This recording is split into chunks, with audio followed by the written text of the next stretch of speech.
Hi friends, நீங்கள் பார்த்துட்டு இருக்க இந்த செடி வந்து பார்த்திங்கன்னா குடமிளகாய் செடி.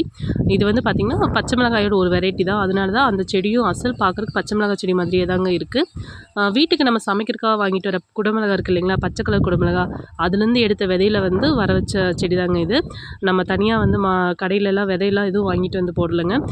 சும்மா ஒரு தடவை வந்து நாங்கள் நிலத்துல போட்டு பார்த்தோம், அதில் சரியாக வரல. ஸோ இந்த தடவை என்ன பண்ணோம் அப்படின்னா, நம்ம கவரில் தனியாக போட்டு பார்க்கலாம். ஏன்னா இது கொஞ்சம் நம்ம தனி கேரிங் எடுத்துக்கலாம் இல்லைங்களா, அப்பப்போ தண்ணி ஊற்றிக்கலாம். அதனால் வந்து தனியாக நாங்கள் போட்டு வச்சோம். நல்லா வந்து பார்த்திங்கன்னா நாங்களே ஆச்சரியப்படுற அளவுக்கு எல்லா விதைகளுமே நல்லா முளைச்சி வந்துருந்துச்சுங்க. இப்போ வந்து பார்த்திங்கன்னா மழை சீசன் ஆரம்பிச்சிருச்சு. சரி வேஸ்ட் பண்ணாமல் இந்த செடியை வந்து நட்டு விட்டுறலாம் அப்படின்னு சொல்லிட்டு பார்த்திங்கன்னா தண்ணி வந்து கொஞ்சம் மழை வர்ற மாதிரி இருந்தது. சரி நம்ம ஒரு 4 பாத்தி ஒரு பார் மட்டும் ரெடி பண்ணி நம்ம தண்ணி ஊற்றி நட்டு விட்டுறலாம், அதுக்கப்புறம் மழை பெஞ்சா அதை அப்படியே உயிர் பிடிச்சிக்கணும்னு சொல்லிட்டு நாங்கள் நட்டு விட்டோம்.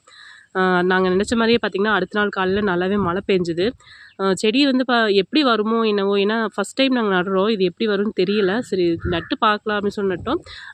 செடி வந்து பார்த்திங்கன்னா ரொம்ப சாஃப்ட், தண்டு வந்து ரொம்ப சாஃப்டாக இருக்குது. நம்ம நார்மல் பச்சை மிளகாய் செடியை விடவே இது ரொம்ப சாஃப்டாக இருக்குங்க. நடும்போதே ஒரு சில செடி வந்து பார்த்திங்கன்னா லைட்டாக உடஞ்சிருச்சு. ஏன்னா நம்ம சேத்துல நடும்போது நல்லா தண்ணி பாய்ச்சி சேத்துல நடும்போது நல்லா நட்டுறலாம்.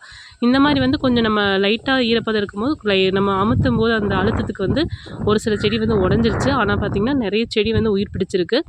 இந்த செடி கூடவே வந்து பார்த்திங்கன்னா கொஞ்சமாக வீட்டில் அவரை விதையும் பொரியல் தட்டை இருக்குது இல்லைங்களா, அதோட விதையும் வந்து இருந்துச்சு. அதையுமே நாங்கள் ஊனி விட்டுருக்கோம். அதுவுமே நல்லா முளைச்சி வந்திருக்கு. இந்த காய்கறி கூடவே வந்து ஒரு 5-6 கத்திரி செடி இருந்துச்சுங்க, அதையும் நட்டு வச்சுருக்கோம். கொஞ்சம் மணத்தக்காளி கீரை இருக்குது இல்லைங்களா, அது ஒரு 4-5 செடி நம்ம வளர்த்திட்டோம்னாலே அதை நம்ம ஒடிக்க மறுபடியும் தழைஞ்சிட்டே இருக்கும். நம்ம வீட்டு தேவைக்கு சரியாக இருக்குங்க. இந்த குடமிளகாய் செடியோட வளர்ச்சியை வந்து நான் அடுத்தடுத்த வீடியோவில் வந்து உங்களுக்கு பதிவிடுறேங்க. நன்றிங்க.